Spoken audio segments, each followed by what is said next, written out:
যে মানুষ যতটুকু পাওয়ার যোগ্য তাকে ঠিক ততটুকুই দেবেন। কারণ দেখবেন এর থেকে যদি আপনি বেশি দেন তাহলে হয় আপনার মাথায় উঠে বানর নাচা নাচবে, তা না হলে আপনাকে পায়ের নিচে পিষে মারতে চাইবে। আসলে এই বোকামিটা আমি করছি, যার কারণে আমি বুঝতে পারছি এবং কথাগুলো আপনাদের সাথে শেয়ার করছি।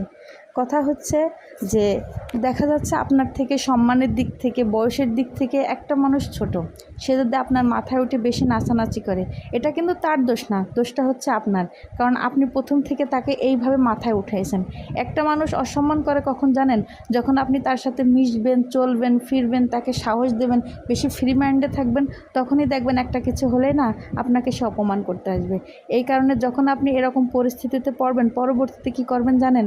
তাকে ঠিক যেভাবে মাথায় উঠাইছেন না, তাকে মাথা থেকে একদম আছাড় দিয়ে ফেলে দেবেন। কারণ কি শুনবেন, পরবর্তীতে যদি আপনি সুযোগ দেন, সে কিন্তু আপনার আত্মসম্মানে আবার আঘাত দেবে।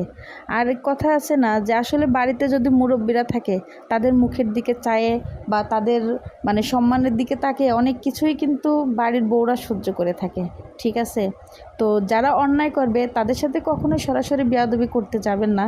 তবে তারা যখন আপনার বাসার পরে আসবে, অবশ্যই তাদের সাথে কুশল বিনিময়, খাবার দাবার, ভালো ব্যবহার সব কিছু করবেন, যাতে সে পরবর্তীতে আপনার দিকে আঙুল তুলতে না পারে। আপনার মনে যা আছে তা আছে। আসলে খারাপ ব্যবহার পাওয়ার পরে, অবহেলা পাওয়ার পরে কখনোই কারোর প্রতি কোনো মন আসে না, সেটা মা, বাবা, ভাই, বোন যেই হোক না কেন।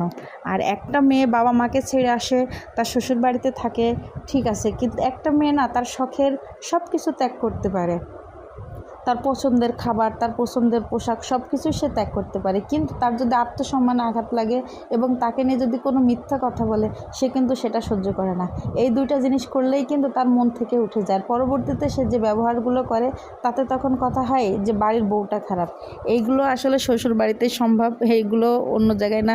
সেটা আমার শ্বশুর বাড়ি হোক, আপনার শ্বশুর বাড়ি হোক, সব জায়গায়। আর একটা কথা আছে, আমার হাজব্যান্ড একটা কথা বলে যে এক গাছের ছাল কখনোই আর এক গাছে লাগে না। এই কথাটা সে অনেক সময় বলে। আমি যখন তাকে কিছু বলি যে জানো অমুকের ব্যবহারটা আমার অনেক কষ্ট দিয়েছে, অমুক কেন এমন করে, তো সেখন বলে যে দেখো, এক গাছের ছাল কখনোই আর এক গাছে লাগে না। তোমার বোনের প্রতি তোমার যেমন দরদ, তোমার প্রতি এখানে কেউই এভাবে দরদ দেখাবে না, ঠিক আছে? তো কথাটা আমি বিশ্বাস করি। আর আমার হাজব্যান্ড সবসময় একটা কথা বলে যে অতিরিক্ত কাউকে কখনোই তেল দিবা না। আমার হাজব্যান্ড নিজে আমাকে নিষেধ করার পরও আমি কিছু কিছু মানুষকে এত বেশি মূল্যায়ন করছি, যার কারণে মনে করেন যে তারা এখন আমার মাথায় উঠে নাচানাচি করে। আর আমার সব থেকে বিরক্তিকর কোনটা লাগে জানেন? যে যখন মানুষ বিভিন্ন অজুহাতে ঝামেলা করে এবং পরবর্তীতে আশা করে যে আমি তাদের সাথে ভালো ব্যবহার করব। খারাপ ব্যবহার আমি কারোর সাথেই করি না, তবে তারা আশা করে যে আমি তাদেরকে তেল মেরে কথা বলবো। আসলে এটা আমার পছন্দ না। আর আপনাদেরকেও একটা কথা বলবো, অতিরিক্ত কাউকে বেশি মাথায় উঠাবেন না, লিমিটের ভিতরে থাকবেন। কেউ যদি আসে অবশ্যই ভালো করে কথা বলবেন, খাবার দাবার দেবেন, সব কিছু ঠিক আছে, কিন্তু অতিরিক্ত বেশি জ্ঞানের